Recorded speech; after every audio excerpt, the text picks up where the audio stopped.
늘 이렇게 새로운 얼굴도 보이고 또 반가운 얼굴도 보이는 것이 참 너무 행복하고요. 그리고 하나님께서도 참 기뻐하실 거라 믿습니다. 또 우리 아이들은 또 아이들들의 예배를 또 잘 드리고 있어서 또 마음도 편하고요. 여러분들은 아이들 전혀 생각 마시고 예배에만 잘 집중하면 될 것 같습니다. 자, 이제 오늘 말씀은 드디어 마지막 재앙, 10번째 재앙까지 오게 됐습니다. 10번째 재앙은 여러분 어떤 재앙입니까? 바로 장자가 죽는 재앙입니다. 여기서 장자라고 한다면 남자아이가 아닐까? 또는 가축에서는 순놈이 아닐까? 이렇게 생각을 할 수가 있는데, 지금 여기에서 말씀하는 장자는요, 남녀를 불문하고 수컷 암컷을 불문하고 가장 먼저 출생한 나온 그 아이 또는 그런 가축, 그렇게 보면 됩니다. 그러니까 가장 먼저 나온 딸이 나오면 그 아이가 죽게 되게 해주시고, 또 다른 가축 안에서 암컷이 나와도 그 암컷이 죽게 되는 걸 볼 수가 있습니다. 그리고 이제 오늘 본문에 이제 읽지는 않았지만 11장에 보면 이제 하나님께서는 먼저 모세와 아론을 부르십니다. 그리고 이제 마지막 10번째 재앙에 대해서 설명해 주시고, 이제 그 모세가 바로에게 가서 하나님이 하신 말씀을 그대로 담대하게 전달합니다. 사실 이전에 바로가 내 눈앞에만 보이면 너는 죽는다, 이렇게 유업을 했었잖아요. 기억나시죠? 그런데 모세는 이제 전혀 그게 두렵지 않습니다. 오히려 가서 바로를 호통치는 모습을 우리는 11장에 볼 수가 있어요. 그렇게 담대하게 전하고 나서 이제 12장에 가면 이제 하나님께서 이스라엘 백성들이 이제 10번째 재앙을 당하지 않게 하시는 방법을 이야기해 주십니다. 왜냐하면 똑같이 그냥 내버려 두면 애굽인들도 죽고요, 이스라엘 백성들도 처음 난 것은 다 죽게 됩니다. 그러니까 그것을 예방할 수 있는, 그것을 막을 수 있는 방법을 이제 12장에서 미리 얘기해 주십니다. 자, 이제 12장 5절 그 말씀을 한번 같이 읽어보겠습니다. 자, 그 방법들을 알려주시는데요, 한번 같이 읽어볼까요? 시작. 너희 어린 양은 흠없고 1년 된 수컷으로 하되 양이나 염소 중에서 취하고. 자, 하나님은 이제 흠이 없고 또 1년 된 수컷, 양 또는 염소를 잡으라고 말씀하십니다. 그리고 그것을 그냥 산채로 두는 게 아니라 죽이는 거예요. 죽여서 피를 빼는 겁니다. 그래서 그 피를, 그 집에 문이 있잖아요. 그 문의 인방과 좌우에 피를 바르라, 문설주죠. 그래서 요즘 말로 한다면 집문 틀의 앞과 위와 옆에 이렇게 여기를 양의 피로 바르라는 것을 의미합니다. 그리고 그 잡은 양을 먹는데 어떻게 먹으라고 하냐면 삶아 먹지 말고 구워 먹으라. 그리고 그 양의 또는 염소의 내장까지 다 삶아 먹어라. 그게 남았다 그러면 불살라 버려라. 이렇게 하나님이 이야기하십니다. 여러분, 여기에서 왜 삶아 먹지 말라고 했을까요? 여러분들은 고기를 구워 먹는 게 맛있습니까? 삶아 먹는 게 맛있습니까? 보통 구워 먹는 게 맛있긴 하죠. 근데 이때 애굽 백성들은요, 구워 먹지 않았어요. 삶아 먹었대요. 그러니까 삶아 먹지 않는 이유는 그 애굽인들과 같은 그런 모습으로 하지 않게 하기 위해서 구별된 방법으로 또 이야기를 해 주십니다. 그리고 불로 태우면 뭐가 나오죠? 연기가 나오죠. 그 향기를 하나님이 만든다 또라는 의미를 얘기합니다. 자, 그렇게 얘기하시고 그다음에 무교병, 무교병을 함께 먹고 또 거기다가 쓴 나무를 함께 먹으라고 명령하십니다. 그리고 먹는 복장과 먹는 이런 모션도 또 얘기해 주십니다. 11절인데요. 우리 11절 한번 읽어볼까요? 시작. 너희는 그것을 이렇게 먹을지니 허리에 띠를 띠고 발에 신을 신고 손에 지팡이를 잡고 급히 먹으라. 아멘. 예. 신기하죠? 이런 것까지 다 얘기해 주십니다. 나중에 제가 왜 이렇게 했는지 이야기를 해드리겠습니다. 자, 그래서 하나님은 이러한 과정을 이제 너희들이 다 마치게 되면 이제 12절에 보니까 자, 이제 하나님께서 심판하신다고 말씀하십니다. 자, 12절을 또 읽어볼까요? 시작. 내가 그 밤에 애굽 땅에 두루 다니며 사람이나 짐승을 막론하고 모든 신을 내가 심판하리라. 나는 여호와니라. 아멘. 자, 하나님께서 이제는 직접 애굽 땅에 다니시면서 심판하시겠다고 말씀하십니다. 근데 하나님은 애굽 땅을 치실 때에 그냥 다 무조건 치는 것이 아니라 그 문에 양의 피가 발라져 있으면 어떻게 합니까? 거기는 들어가지가 않습니다. 그래서 그 양의 피를 표적으로 삼으십니다. 그래서 넘어가시겠다고 말씀하십니다. 이것은 재앙을 내리지 않겠다, 이런 의미죠. 자, 이제 모세와 아론은 하나님께 들은 대로 이스라엘 백성들에게 이야기를 다 해주니까 이제 이스라엘 백성들은 하나님께서 하신 그 말씀대로 순종을 합니다. 잘 준비를 하였습니다. 자, 드디어 D-Day가 됐습니다. 하나님의 재앙이 시작되는 그날, 바로 12장 29절 부분이 나오는데요. 이제 하나님께서 정말 직접 애굽에 들어가십니다. 그 땅에 침노하십니다. 그리고 지나가시죠. 토로 다니십니다. 여러분, 마치 여러분 토네이도라는 회오리 바람 아시죠? 예, 태풍은 그냥 한 번에 싹 휩쓸고 가잖아요. 근데 토네이도는 마치 살아있는 것 같아요. 막 다니면서 여기 갔다가 저기 갔다가, TV로 보셨죠? 자, 하나님께서 그러한 방법으로 막 다니는 거예요. 그냥 싹쓸이라는 거죠. 보면서 양의 피가 있으면 넘어가고 없으면 들어가서 처음 난 그 사람이든 동물이든 다 죽이는 것입니다. 자, 그 부분이 29절과 30절에 나오는데요. 자, 도대체 하나님의 심판이 들어갔다가 나오면 어떤 일이 벌어지는지 한번 같이 읽어보겠습니다. 시작. 밤중에 여호와께서 애굽 땅에서 모든 처음 난 것, 곧 왕위에 앉은 바로의 장자로부터 옥에 갇힌 사람의 장자까지와 가축의 처음 난 것을 다 치심에 그 밤에 바로와 그 모든 신하와 모든 애굽 사람이 일어나고 애굽에 큰 부르짖음이 있었으니 이는 그 나라에 죽임을 당하지 아니한 집이 하나도 없었음이었더라. 아멘. 자, 하나님께서 말씀하신 대로 다 치십니다. 그렇게 되니까 바로와 모든 신하 그리고 모든 애굽 사람들에게 큰 부르짖음이 막 생겼어요. 막 울부짖음이 거기 집집마다 막 소리가 나오는 것입니다. 그러니까 이 울부짖음이 온 애굽에 사무쳤다라고 말할 수가 있어요. 여러분, 이 부분을 생각할 때 여러분 혹시 생각나는 것 없습니까? 출애굽기 우리가 처음 시작하는 부분 2장 마지막 집에 보면 이스라엘 백성들이 노예 생활하면서 그 애굽 사람들로부터 고통받고 학대받고 얻어맞을 때 하나님께 어떻게 했습니까? 울부짖으면서 하나님 못 살겠습니다. 여기서 어떻게 우리를 좀 구원 좀 해주십시오. 막 이렇게 울부짖었던 그런 대목이 생각이 날 수 있어요. 바로 하나님은 뿌린 대로 거두시는 분이십니다. 그래서 하나님의 공의와 심판은 항상 의롭습니다. 공평하십니다. 믿으십니까?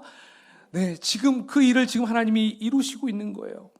애굽 사람들이 이스라엘 백성들에게 고통을 주고 부르짖게 하니까 오늘 하나님께서는 애굽 사람들을 심판하고 있는 것입니다. 너희들이 내 백성 건드렸지 하면서 지금 하나님께서는 참았던 그 분노를 이제 쏟아내는 것을 우리는 볼 수가 있어요. 여러분, 또 한 가지 또 생각할 수 있는 것은 여러분, 이 10번째 재앙은 이전에 그 모세가 아기였을 때 거기에서 무슨 일이 벌어졌죠? 그 어린아이들을 사내 아이들은 다 죽였잖아요. 바로 이러한 장면들도 생각나요. 그러니까 지금 하나님께서는 철저히 이 재앙을 통해서 그때 너희들도 우리 이스라엘 백성, 하나님은 이스라엘 백성을 내 백성으로 여겨요. 하나님의 백성, 그 백성들의 그 생명을 다 앗아갔어요. 그 어린아이들을.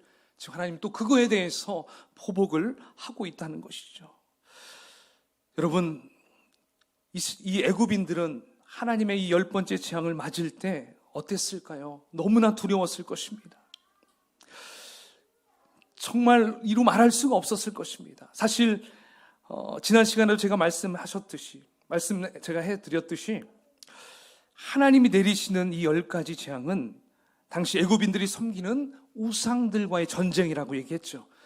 근데 사실 전쟁은 좀 비등비등해야 전쟁이라고 얘기할 수 있어요. 이건 전쟁도 아닙니다. 하나님은 너희들이 섬기는 우상은 다 가짜다, 허상이다, 이것을 일깨워주기 위해서 첫 번째 재앙부터 10번째 재앙까지 계속 하나님은 지금 그들에게 퍼붓고 있는 것입니다. 자, 이제 마지막 이 재앙 가운데 태양신의 아들, 이 바로왕의 아들 역시 죽게 됩니다. 또 애굽인들의 집을 지켜준다는 신, 타오르트라는 신이 있습니다. 그들이 섬기는 그 타오르트 신도 자신들의 집을 지켜줄 수 없다는 것을 또 보여주고 있습니다. 결국 하나님은 애굽인들의 모든 집을 다 치셨습니다. 결국 하나님께서 마지막 내리시는 이 10번째 재앙은 그들이 섬기는 모든 신은 다 허상이고 가짜이고 그리고 피조물이고 만들어낸 허구임을 알려주시는 것입니다.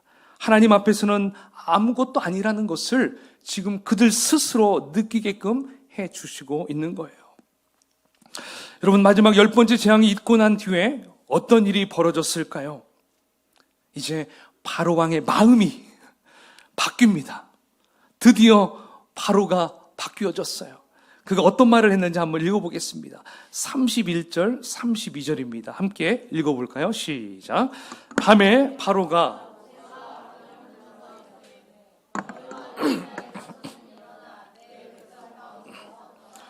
너희의 말대로 가서 여호와를 섬기며 너희가 말한 대로 너희 양과 너희 소도 몰아가고 나를 위하여 축복하라 하며. 아멘.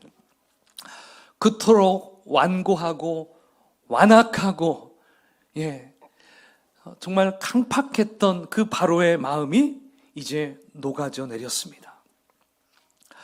그리고 이 핑계 저 핑계 대면서 바로가 자, 너희들만 가라, 아이들은 남겨놔라, 너희들만 가라, 가축만 남겨, 계속 그런 식으로 핑계를 댔잖아요.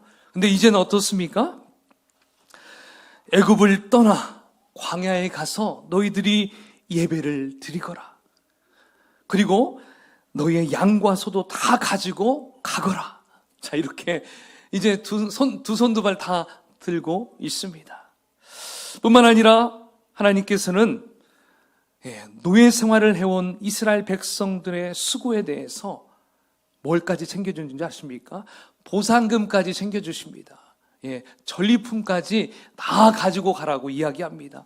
자, 35절, 36절입니다. 한번 읽어볼까요? 시작. 이스라엘 자손이 모세의 말대로 하여 애굽 사람에게 은금 패물과 의복을 구하며 여호와께서 애굽 사람들에게 이스라엘 백성에게 은혜를 입히게 하사 그들이 구하는 대로 주게 하심으로. 아멘. 여러분, 보통 전쟁을 하고 나서 승리한 쪽은 마지막 어떻게 하죠? 패배한 쪽에 가서 전리품을 다 수거합니다. 솔직히 그것도 약탈해 가는 거예요. 그렇죠? 근데 지금 오늘 이 부분에서는 이스라엘 백성들이 훔쳐가거나 약탈하는 것이 아닙니다. 어떤 일이 벌어집니까? 애굽인들 스스로가 이것 좀 가져가 주세요. 이것 좀, 우리 집에 은이 있어요. 우리 집에 금이 있어요. 이것을 다 그들에게 주고 있다는 것입니다. 놀랍죠? 그러니까 여러분, 이것은 나중에 이스라엘 백성에게 희년 제도라는 게 있거든요. 50년에 한 번씩 새롭게 바뀌는 그 해가 희년이거든요.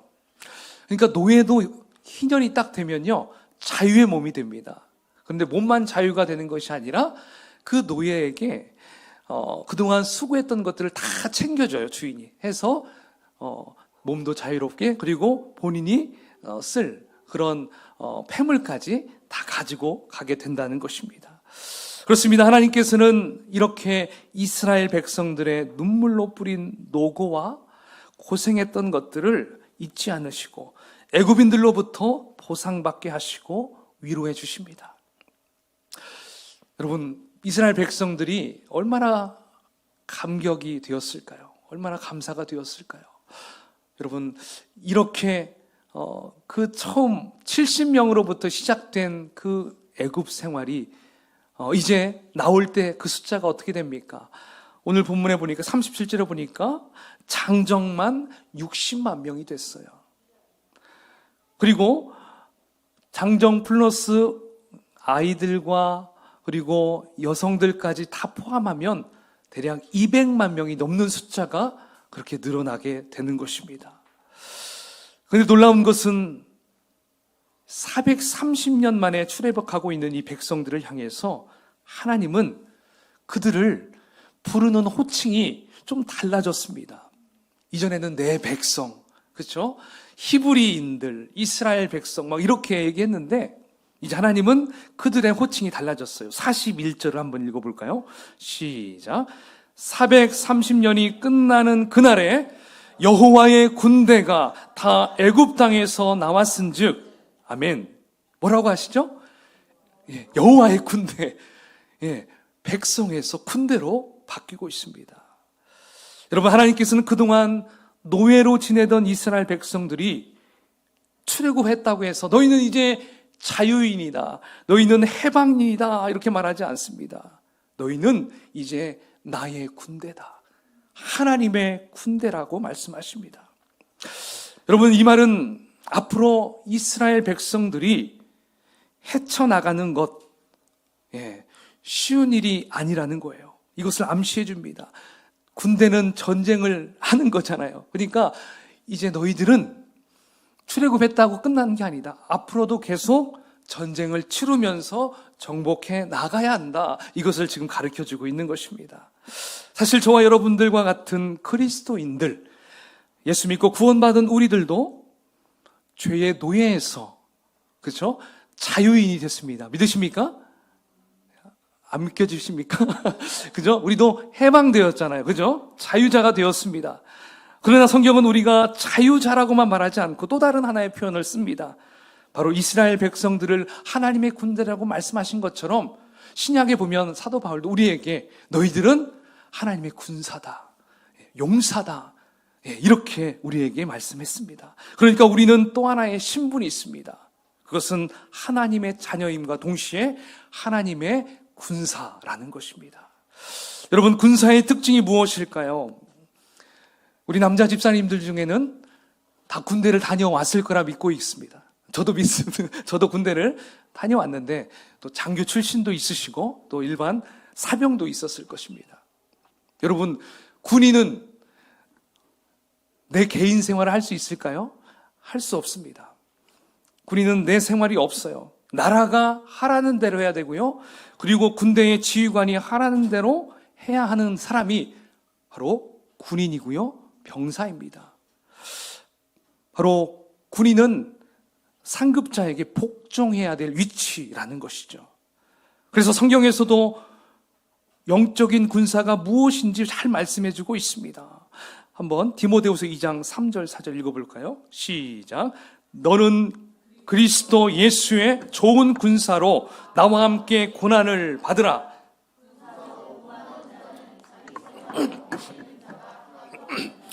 이는 군사로 모집한 자를 기쁘게 하려 함이라. 아멘. 여러분, 그러고 보면 이 땅에 살아가는 사람들은 무엇인가에 매여 산다는 것을 알 수가 있어요. 그러니까 이스라엘 백성들과 같이 애굽에 있을 때는 그들은 무엇에 매여 살았습니까? 애굽인들에 매여 살았어요. 바로 왕에 매여 살았습니다. 그래서 그들은 노예로서 늘 매여 사는 참 힘든 삶을 살게 되었습니다. 그러나 노예에서 출애굽하게 되니까 이제 누구에게 매여 삽니까? 하나님께 매여 살게 되는 것입니다. 이것은 하나님의 군대가 되어서 이제는 매여 산다는 것이 어떻게 보면 부정의 의미만 있는 것이 아니라 그 안에서는 긍정의 의미가 있다는 것입니다.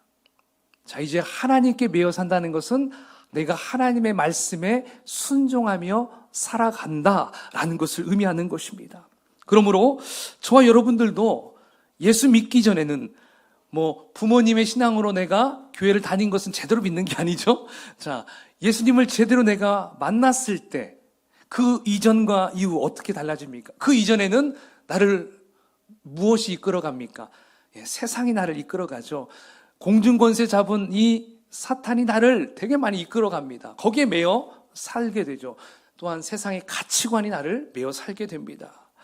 그런데 이제 우리가 예수를 제대로 믿고부터는 우리를 누가 이렇게 이끌어 가시죠? 바로 예수 그리스도가, 성령 하나님이 우리를 이끌어 간다는 것입니다. 여러분들도 이제는 무엇이 여러분들을 이끌어 갑니까? 성령 하나님께서 여러분들을 이끌어 가실 줄 믿습니다. 아멘. 그러므로 우리는 예수 믿고부터는 이제 예수님께 매여 살고요, 성령님께 매여 산다는 거예요. 이것은 또 매여 살아? 이게 아니라 드디어 내가 제대로 매여 사는구나. 이제 이렇게 느끼면 된다는 것이죠. 사실 예수님께 매여 산다는 것, 어떻게 보면 이게 과연 좋은 걸까? 때로는 여러분 가끔씩 의구심이 생각날 거예요. 이게 정말 좋은 걸까? 행복할까? 즐거운 걸까? 그래서 가끔씩 여러분 옛날로 돌아가고 싶은 마음이 한 번씩 생길 수 있을 거예요. 그렇죠? 근데 예수님은 그거에 대해서 걱정 말라고 말씀해 주십니다. 마태복음 11장 28절에서 30절입니다. 읽어보겠습니다. 시작. 수고하고 무거운 짐진 자들아 다 내게로 오라. 내가 너희를 쉬게 하리라. 나는 마음이 온유하고 겸손하니 나의 멍에를 메고 내게 배우라. 그리하면 너희 마음이 쉼을 얻으리니 이는 내 멍에는 쉽고. 믿으십니까? 그렇습니다. 주님께 매어 살아가는 것은 아주 쉽고 가볍다고 말씀하십니다. 그런데 주님께 맡기지 못하면 아주 힘이 들 수밖에 없다는 것을 우리가 기억해야 됩니다. 그러므로 비결은 맡기는 거예요. 그분께 맡기는 거. 그러니까 이스라엘 백성들도 하나님이 출애굽시켜 준 것으로 이제 하나님이 하실 일이 끝났다고 여기는 것이 아니라 이제부터는 하나님의 군사라는 정체성을 가지고 살아가야 한다는 것입니다. 이제 그들이 살아가는 방법은 무엇입니까? 하나님의 말씀에 순종만 하면서 살아가면 되는 것입니다. 그러면 부담이 아니라 두려움이 아니라 승리의 기쁨을 경험하면서 나아가게 된다는 것입니다. 할렐루야. 자, 오늘 하나님께서는 이렇게 출애굽하는 이 모습을 보여주시고요. 그 다음에 두 개의 절기를 또 우리에게 말씀해주고 있습니다.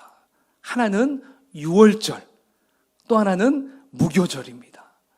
여러분들은 유월절과 무교절 그 의미를 잘 아십니까? 그래서 그 한자를 좀 한번 제가 살펴봤습니다. 자, 한자를 보여주시죠. 자, 유자, 월자는요 다 비슷해요.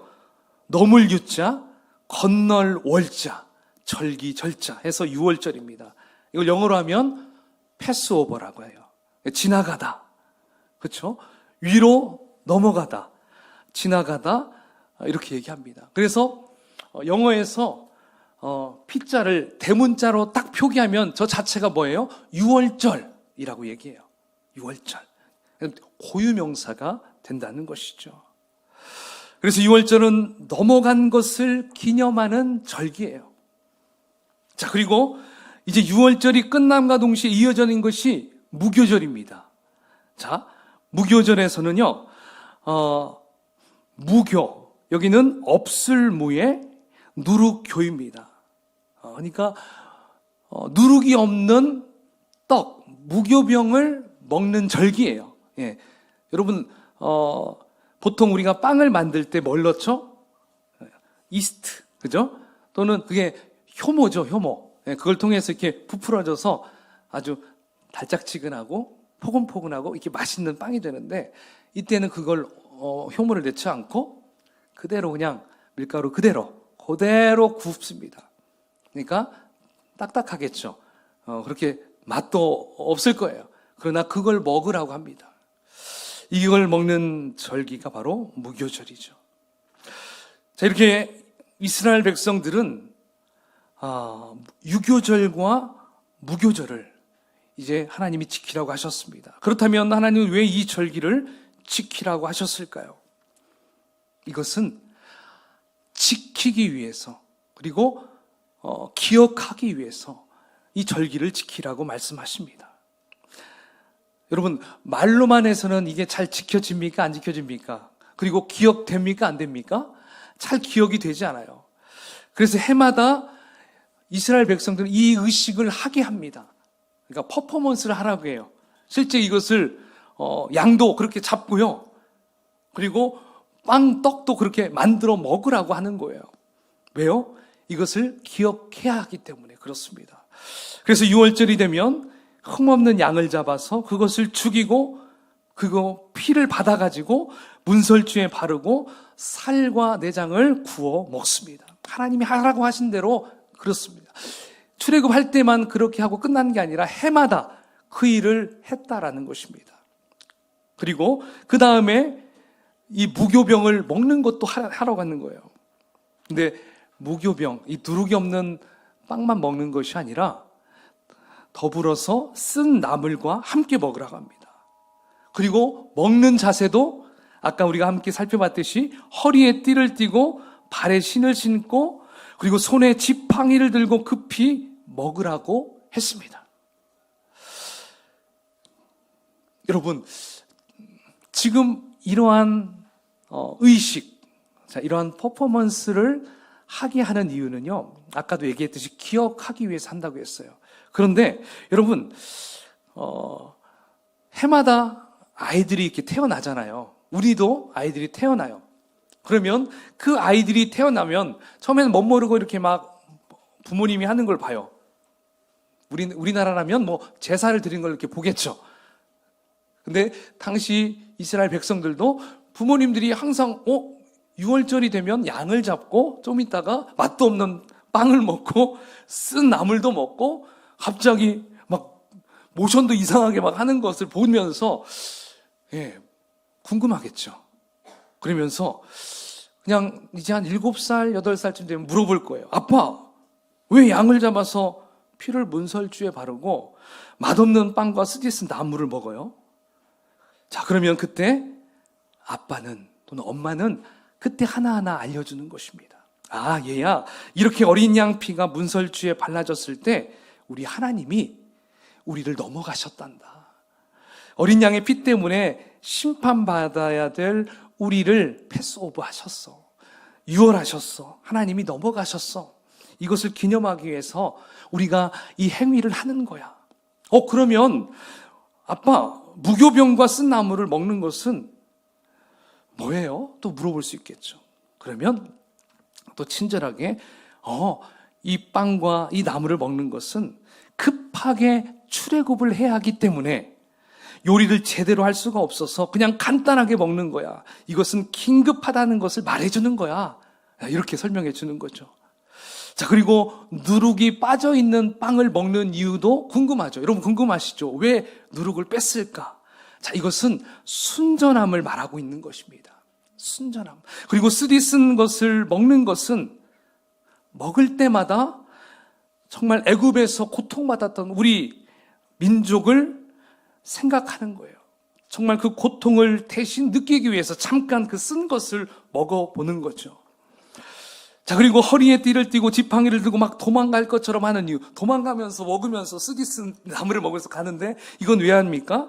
이것은 하나님의 구원의 역사는 언제 어떻게 펼쳐질지 모르기 때문에 스탠바이 하라는 거예요. 준비하는 거예요. 준비하고 있다가 하나님이 오셨다면 가는 거예요. 바로 이것을 계속적으로 우리 다음 세대, 그 세대의 다음 세대가 다 알 수 있도록 해마다 이것을 그렇게 지킨다는 것입니다. 여러분, 이렇게 자녀 세대에게 알려주기 위해서 기억할 수 있도록 이 행동을 하고 있는 거예요. 자, 그렇다면 지금은 여러분, 우리는 왜 하지 않을까요? 이 행동을 우리도 양을 잡고 누룩 없는 그 빵을 먹고 막 쓴 나물도 먹어야 되는데 우리는 왜 하지 않을까? 그것은 분명히 이것은 영원히 지켜야 될 규례라고 규정하셨는데 2000년 전에 바로 하나님의 독생자 아들 예수 그리스도께서 십자가에 죽으셨기 때문에, 할렐루야, 이제 우리는 유월절에 행해야 하는 그 어린 양의 피를 문설주에 바르지 않아도 된다는 거예요. 예수님이 그 일을 행하셨기 때문에 이제는 그 일을 할 필요가 없게 됐다는 것입니다. 그래서 이제 우리는 유월절을 지키는 것이 아니라 예수님께서 십자가에 흘리신 보혈을 의지하기만 하면 패스오버가 되는 것입니다. 믿으십니까? 예, 우리는 그래서 주의 보좌로 나아갈 때에 어떻게 나가야 될까? 바로 주의 보혈을 의지해서 나아가는 것입니다. 자, 그 부분이 요한일서와 히브리서에 말씀합니다. 한번 같이 읽어볼까요? 시작. 그 아들 예수의 피가 우리를 모든 죄에서 깨끗하게 하실 것이요. 히브리서. 그러므로 시작. 그러므로 형제들아,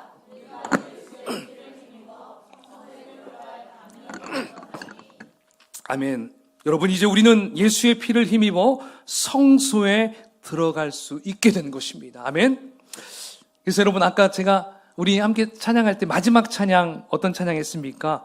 유월절 어린 양의 피로 나의 삶의 문이 열렸네. 함께 찬양했죠. 그래서 어둠의 권세는 힘이 없게 되었습니다. 무엇 때문에? 예수 그리스도의 보혈 때문에. 여러분, 이렇게 찬송을 할 수 있는 우리가 얼마나 감사한지 몰라요. 예수님이 아니었다면 해마다 양을 잡아야 돼요. 피가 막 여기 막 낭자했을 것입니다. 이제 그럴 필요가 없게 되는 거예요. 찬송가도 있습니다. 내가 그 피를 유월절 그 양의 피를 볼 때에 내가 너를 넘어가리라. 여러분, 이처럼 하나님의 어린 양 예수 그리스도의 보혈로 말미암아 출애굽하게 된 이스라엘 백성들처럼 이제 우리도 심판에 이르지 않게 되었습니다. 자, 그렇다면 우리가 이 유월절을 이렇게 적용할 수 있다라고 한다면, 그러면 무교절은 우리가 어떻게 적용할 수 있을까요? 무교절은 이 시대를 살아가고 있는 저와 여러분들이 바로 거룩함과 순결함을 지키며 나아간다는 것입니다. 그 무교병 자체, 여러분, 누룩은 그렇게 좋은 의미가 아니에요. 예수님께서도 말씀하셨잖아요. 그러니까 이 누룩이 빠졌다는 것은 그 안에 순결함, 거룩함을 가지고 살아야 한다. 이것을 지금 우리에게 말씀하고 있다는 것입니다. 그리고 우리가 그것을 급히 먹고 떠나야 한다는 것은 어떻게 적용할 수 있냐면, 하나님께서 우리를 언제 부르실지 모른다는 거예요. 그렇기 때문에 늘 하나님의 부르심 앞에 반응할 수 있도록 긴박함을 가지고 스탠바이 하고 있으라는 거예요. 이제는 우리는 누구를 기다리고 있죠? 다시 오실 예수님을 기다리고 있습니다. 그렇죠? 지금 이 심판주로 오시는 하나님을 기다리듯이 이제 우리는 심판주로 오실 예수 그리스도를 기다리는 거예요. 어떻게 해요?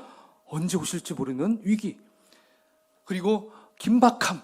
여러분, 지금 시대가 굉장히 빠르게 진행되는 거 아시잖아요.